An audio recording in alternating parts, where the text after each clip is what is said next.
ada pemenang itu tidak memenuhi standar, kenapa harus layak melaksanakan proyek tersebut? Mengambil jatah bicaranya, Bu? Atau mau telepon dulu? Maklum, ini yang telepon pimpinan partai. Oh, oke, baik. Silakan. Ya, tolong menghadap ke Bu Nopi, Pak. Iya, Pak Menteri nggak usah nunduk, lihat aja.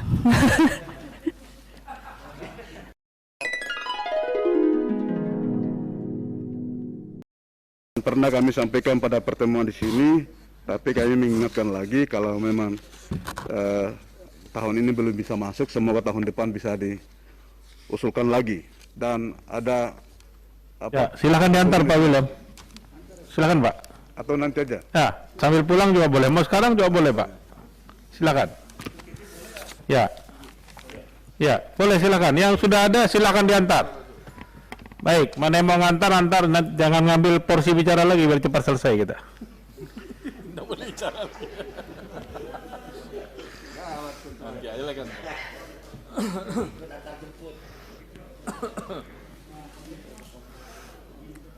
kan. Silakan Pak Mul. Ya, ya Pak. Pak Ustadz William silakan.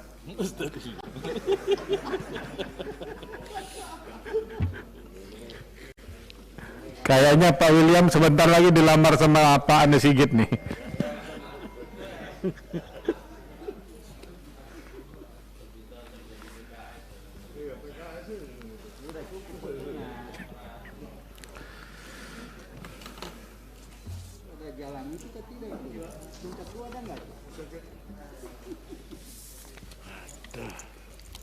Baik. Saya juga ingin mohon jawaban temuan nomor 15, tapi tidak usah dijawab Pak di sini. Nanti tertulis saja atau mudah-mudahan sudah terjawab, tulis sesuai rekomendasi. Pelaksanaan proses lelang terhadap penyedia jasa yang ditetapkan sebagai pemenang lelang belum sepenuhnya memadai. Berarti ada sesuatu yang terjadi. Apa yang terjadi di situ, Pak Menteri? Adalah ada rekanan. Apabila kita melihat 691 crawling secara real time, ada pemenang itu tidak memenuhi standar. Kenapa harus layak melaksanakan proyek tersebut? Sehingga temuannya adalah terdapat sisa kemampuan nyata atau SKN peserta lelang yang ditetapkan sebagai pemenang terindikasi tidak memenuhi syarat yang ditetapkan. Ini yang saya baca dengan cermat, tolong tidak usah dijawab pada hari ini. Saya mohon barangkali mudah-mudahan sudah terselesaikan permasalahannya pada rekomendasi-rekomendasi yang 71 tadi. Tenaga ahli konsultan, kenapa tadi terindikasi tenaga ahli konsultannya di situ juga itu dosen? Padahal menurut peraturan menteri tidak boleh, nomor 50 tidak boleh jadi konsultan.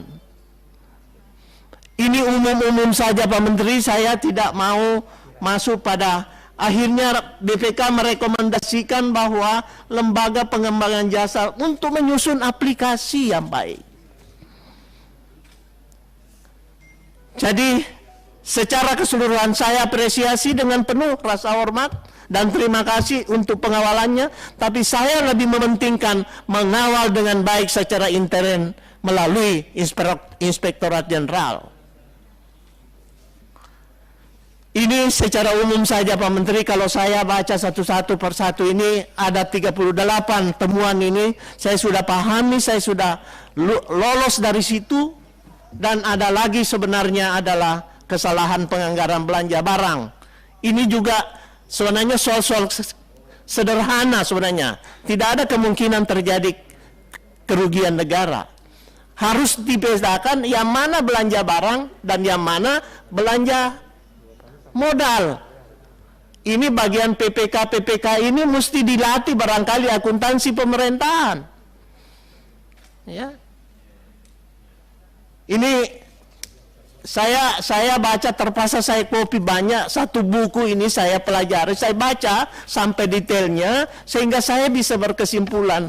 Pak Sekjen, dengan hormat, barangkali saya tidak sependapat kalau pengendalian intern hanya pada BSPS. Kesimpulan pokok Bapak, saya berkesimpulan di situ adalah pengendalian intern secara keseluruhan, bukan hanya BSPS. Sebab pengendalian internlah untuk meluruskan seluruh prosedur dan sistem yang berlaku di Kementerian PUPR. Ini kira-kira Pak Menteri, mohon maaf kalau agak saya, ini ini pengetahuan saya sedikit yang saya sampaikan karena saya baca, karena saya tergelitik melihat kesimpulan pokok temuan ini, menurut saya bukan substansi yang pokok-pokok temuan itu menurut saya. Mohon maaf kalau saya salah. Ya, tetapi ada di situ. Ya. Misalnya pengelolaan hutan negara, oke, that's okay. Sependapat. Ya. Tapi bukan substansi sebenarnya yang harus saya katakan. Ya.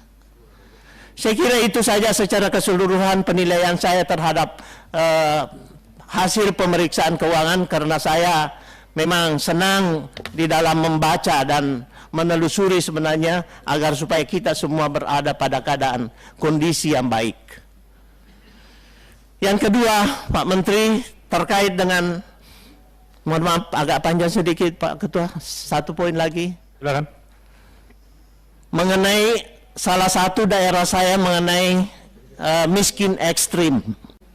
Alhamdulillah Pak Menteri, di satu kabupaten di dapil saya, satu kabupaten, tetapi alhamdulillah dengan telah diresmikannya Karaloe Benduan, itulah yang menyebabkan Kabupaten Jeneponto insya Allah tidak akan lagi menjadi daerah yang miskin dengan diresmikannya kemarin Karaloe, karena mengarah ke sana agar supaya bisa 3 kali panen. Hanya yang diinginkan di sana adalah bagaimana pengalokasian air dari Karaloe itu Pak Menteri, tersiernya, sekundernya, sampai kepada P33AI. Itu yang selama ini yang menjadi hambatan di kabupaten tersebut, masalah air. Kalau masalah perumahan hampir boleh saya katakan sudah hampir terselesaikan dengan baik, tetapi masih jauh daripada keseluruhannya. Dan yang terakhir, Pak Menteri, kemarin saya kunjungan di daerah di sekitar waduk yang pernah diresmikan oleh Pak Jokowi bersama Pak Menteri, saya hadir, Nipa-Nipa Pak Menteri. Ada serombongan masyarakat di sekitar waduk Nipa-Nipa tergenang banjir. Bukan salah Pak Menteri, bukan salah Pompengan, karena sudah pernah dipersiapkan anggarannya Pak Menteri. Mungkin pada saat itu Pak Iskandar masih kepala balai pada waktu itu, ya, tetapi anggarannya pada waktu itu ditarik kembali ke Jakarta karena masih ada protes dari masyarakat terhadap kelayakan pemberian ganti untung tanah tersebut. Oleh karena itu saya sudah berbicara dengan kepala balai Pompengan untuk mengusulkan ke Pak Menteri kembali, karena masyarakatnya datang kepada saya kemarin, katanya itu hanya diprovokasi oleh orang sehingga apa yang terjadi sekarang menyebabkan banjir lagi di sekitar normalisasi waduk kita yang ada di Nipa-Nipa Pak Menteri. Ini baru 2 minggu lalu saya hadir, saya terima masyarakat bersama kepala balai Pompengan untuk melanjutkan normalisasi sungai di sekitar waduk Nipa-Nipa. Saya kira demikian. Terima kasih, lebih dan kurangnya saya mohon maaf. Assalamualaikum warahmatullahi wabarakatuh. Terima kasih Bapak Pimpinan, Ibu Bapak anggota Komisi 5 DPR RI yang kami hormati. Saya coba menjawab beberapa hal yang mendapat perhatian khusus dari Bapak sekalian. Pertama-tama tentu kami ucapkan terima kasih atas nama keluarga besar Kementerian PUPR yang mendapatkan apresiasi dari Bapak-Bapak dalam opini WTP ini. Kami walaupun senang dengan apresiasi itu, tapi juga beban, karena ini berarti kami harus tetap terus mempertahankan. Mempertahankan itu tidak lebih mudah daripada mencapai. Jadi kami masih tetap mohon sparring partner dari Bapak di Komisi 5 DPR RI. Nah, yang kami perlu bicara pertama tentang penanganan kemiskinan ekstrim. Ini ada beberapa ada diskusi. Kami memang kalau yang data di BKKBN itu bukan final. Jadi sudah 2 kali ini ada kepala BPIW yang saya tunjuk sebagai satgasnya kemiskinan ekstrim ini untuk berkoordinasi dengan BKKBN dan Menko PMK. Jadi data yang dari BKKBN dicek ke lapangan bersama-sama dengan Menko dan BKKBN dan PU bersama-sama. Ini ada beberapa contoh. Iya, jadi verifikasi dulu Pak. Baru kemudian nanti setelah diverifikasi dibikin programnya.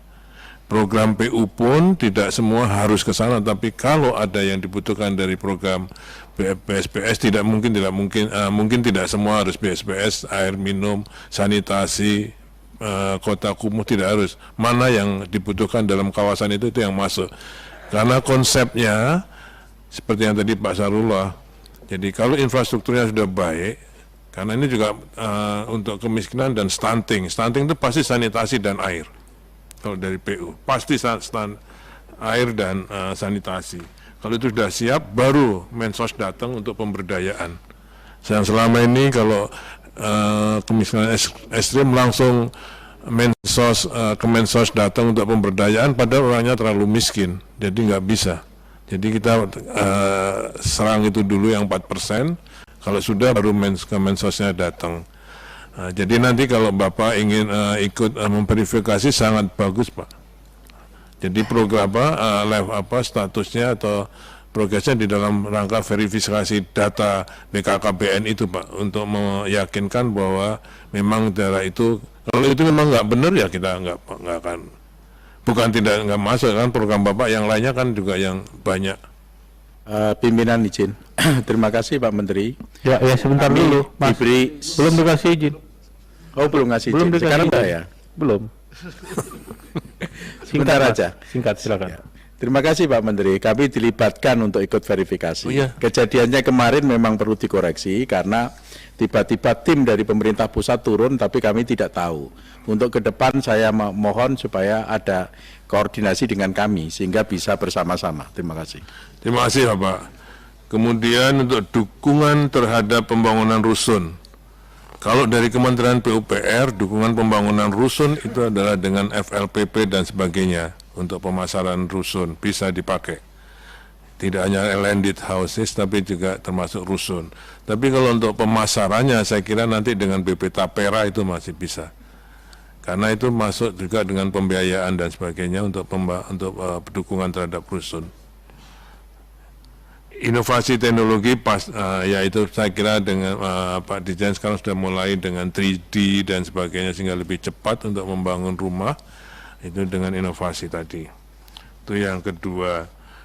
Yang ketiga Pak Hamka SPIP-nya kepatuhan dan 5,5 triliun. Itu memang tahun 2020 itu ada kebijakan pemerintah Kementerian Keuangan yang memasukkan itu dalam belanja modal. Ini dispute terus dengan BPK. Jadi itu temuannya dengan BPK, bukan dengan PU tapi dengan keuangan. Karena ini polisi Kementerian Keuangan. Tahun 2021 sudah diputuskan bahwa yang hibah itu masuk belanja barang. Itu sudah keputusan Kementerian Keuangan. Kami hanya ngikut. Karena kalau enggak sistemnya nggak bisa masuk. Di dalam sistem keuangannya itu nggak bisa masuk Pak. Jadi ini kebijakan Kementerian Keuangan. Tapi terima kasih Bapak membuat fokus di situ. Sedangkan SPIP-nya sendiri, kami selain organisasi kita membentuk Direktorat Kepatuhan Internal di Direktorat Jenderal SDA, Bina Marga dan Cipta Karya, juga di Sekjen dan di badan-badan ada eselon 3 yang menangani tentang kepatuhan intern itu. Itu yang namanya kita membuat 3 line of defense. first defense-nya ada di balai-balai, jadi semua tidak langsung ke Irjen.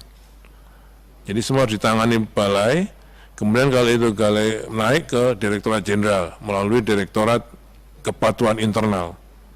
Setelah itu baru turun Inspektorat Jenderal. Ini bimbingan dari BPKP tentang Three Line of Defense dalam rangka SPIP itu, Pak. Kemudian yang selanjutnya, mungkin yang banjir nipa-nipa, saya kira waktu kami peresmian itu kan ketemu kepala desa itu, Pak. Beliau kan sudah mengusulkan, namun cuman mau nangani pembebasan lahannya dulu. Kepala desanya sudah, saya ingat jadinya. Ya, Pak? Ya, bisa dipersingkat, Pak. Ya. Oke. Nah ya. Nah ya. Makanya waktu kita peresmian kan ketemu kepala desa itu. Oke, terima kasih Mbak MK. Terima kasih. Kemudian untuk Pak Robert Rau, Pak. Ini saya kira serius. Dan sekarang 6 Pokja sudah keluar semua dari Jayapura, Pak. Sudah kita tarik semua.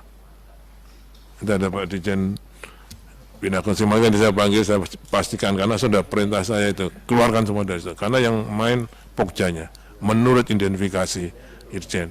Jadi sekarang sudah saya keluarkan semua dari itu, Pak. Ya.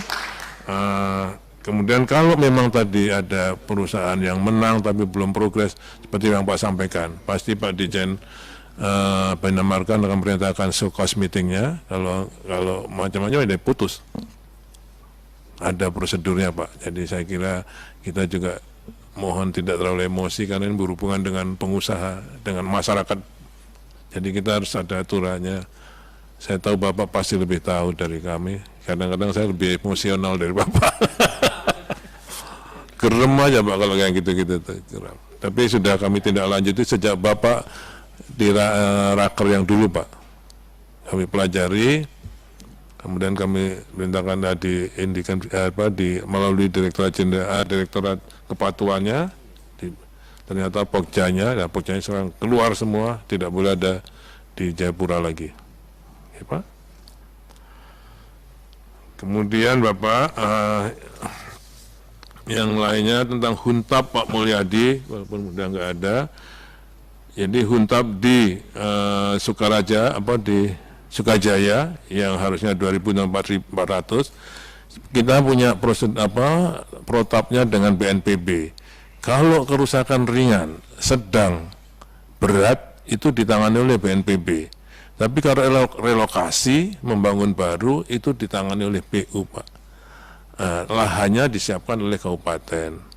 Jadi seperti halnya dengan di Sumbar, di mana-mana, kalau di Bima, kalau itu relokasi langsung PU tangani. Tapi kalau hanya ringan, sedang, berat, yang rumahnya di situ, bisa diperbaiki itu dengan PNPB yang diberi santunan 25-50 juta itu, Bapak. Oke. Kalau jalan tambang saya kira kita udah mepet waktu nih. Kalau menurut saya yang gak terlalu penting bisa di rapat berikutnya. Coba singkat saja, Pak. Ini kalau terlalu banyak motong nanti selesai. Kalau fasilitas pendidikannya, kita nanti dengan Dikbud, ada datanya di Dikbud, Pak, kita harus, itu sama dengan ekstrim, kemiskinan ekstrim, kita verifikasi sesuai dengan data apa namanya, Bu? Ada namanya data apa? Dapodik, apa itu Dapodik? Data pokok pendidikan itu, Pak, kita sesuaikan. Biasa kita bikin workshop di provinsi. Kemudian kalau membangun jalan tambang di Rumpin, saya kira ini cukup berat, karena kami baru di undang-undang kan, kalau itu jalan khusus, justru pengusaha yang suruh bikin sendiri kan? Ya kan, Pak? Kemarin kami di Jambi juga gitu. Pak Gubernur minta pelebaran jalan, saya bilang oke, kami pikirkan kalau para tambang batubara itu bisa pakai batanghari, seperti di Kalsel. Di Kalsel itu kan tambang nggak pakai jalan nasional, ada aturan pergubnya kan, Pak. Nah, di Jambi kami kemarin dengan Pak Bakri juga gitu, di mobil, oke, deal ya, saya bilang.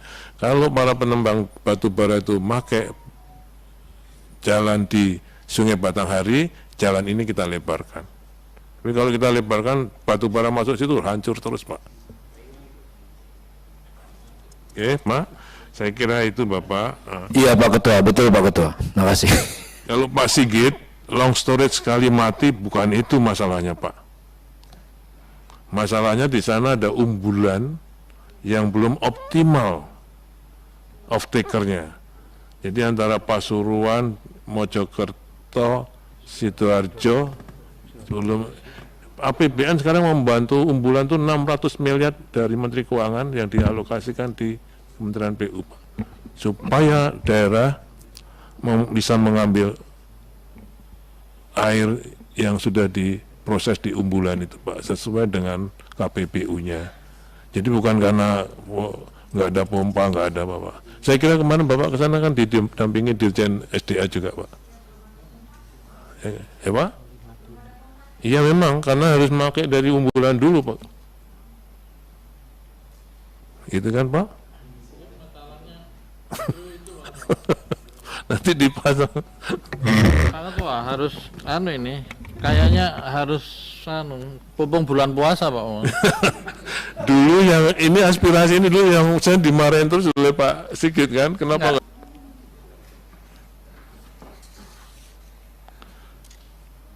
Nah, kalau Pak Iwan Aras tentang komunikasi dengan Balai Bina Marga, itu balai baru, Pak. Baru 1 bulan lah saya kira.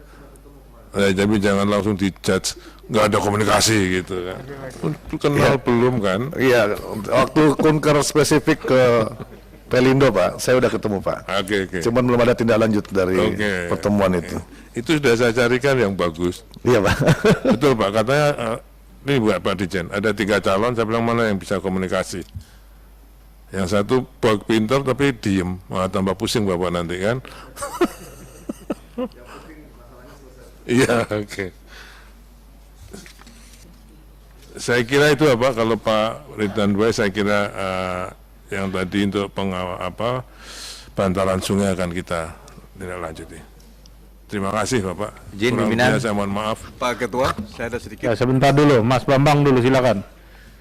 Ya Pak Menteri, satu hal saja Pak Menteri yang barusan saya sampaikan terkait dengan komunikasi saya dengan namanya balai di Cipta Karya. Ini ada yang kurang, rasanya kurang bagus lah gitu. Diberi undangan spesifik, saya tulis namanya lengkap, tapi juga tidak hadir dan alasannya juga saya kira tidak bisa diterima. Terima kasih. Oke Bapak, mohon maaf tadi teman-teman kalau ke balai itu ada satker gitu kan di eselon 3, mungkin kalau dipanggil Bapak DPR bukan langsung nggak mau, tapi mungkin juga takut. Saya kira itu juga harus dipertimbangkan Bapak, tolong jangan dijudge kayak itu dulu. Nanti kalau memang dia tambeng baru bilang. Tapi kalau orang takut ya siapa mana itu Pak. Gitu. Ya. Rasanya saya wajahnya nggak. Bukan Bapak loh Pak.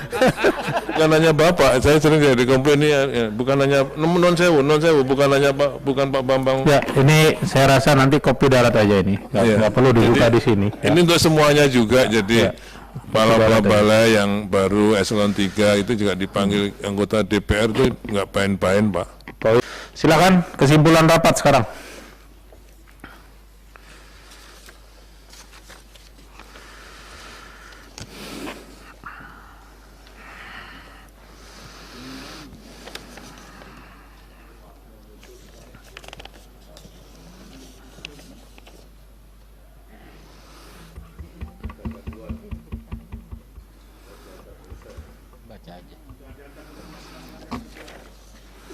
Baik, saya langsung baca aja ya, nanti tolong didengar, mudah-mudahan rekamannya masih bagus. Draft kesimpulan rapat kerja Komisi 5 DPR RI dengan Menteri Pekerjaan Umum dan Perumahan Rakyat Selasa 12 April 2022. Poin pertama, Komisi 5 DPR RI memberikan apresiasi kepada Kementerian PUPR atas capaian opini wajar tanpa pengecualian atau WTP pada hasil pemeriksaan BPK RI semester 1 tahun 2021. Selanjutnya, Komisi 5 DPR RI meminta Kementerian PUPR untuk mempertahankan predikat WTP tersebut di masa mendatang. Komisi 5 cocok? Nah, untuk poin yang ini kita kasih aplaus dulu Kementerian PUPR. Kemudian yang kedua, Komisi 5 DPR RI meminta Kementerian PUPR untuk menindaklanjuti seluruh rekomendasi BPK RI dan mengambil langkah-langkah preventif agar temuan-temuan dalam hasil pemeriksaan BPK RI semester 1 tahun 2021 tidak terulang kembali sesuai dengan saran dan masukan Komisi 5 DPR RI. Cocok? Baik, Komisi 5 silakan. Yang ketiga, Komisi 5 DPR RI meminta Kementerian PUPR untuk melakukan percepatan proses rehabilitasi dan rekonstruksi pasca bencana di beberapa daerah serta meningkatkan koordinasi lintas sektoral dalam upaya pencegahan bencana, antara lain pembangunan infrastruktur tangguh bencana, mengoptimalkan mitigasi dan meningkatkan kesiapsiagaan untuk meminimalisir dampak bencana. Cocok Komisi 5? Yang poin terakhir, Komisi 5 DPR minta Kementerian PUPR agar melakukan penajaman dan penetapan lokus pada program penanganan kemiskinan ekstrim dengan memperhatikan saran dan masukan Komisi 5 DPR RI. Cocok? Cocok ya? Dari layar belum bisa ditampilkan? Tolong dibagikan ini dengan Pak Menteri. Tolong.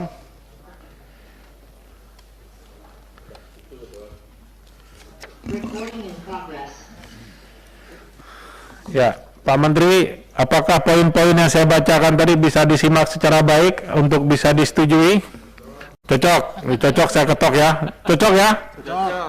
Baik, ya aplaus dong buat kesepakatan kita. Kalau nggak cocok sama Menteri PU itu kebangetan namanya, Pak.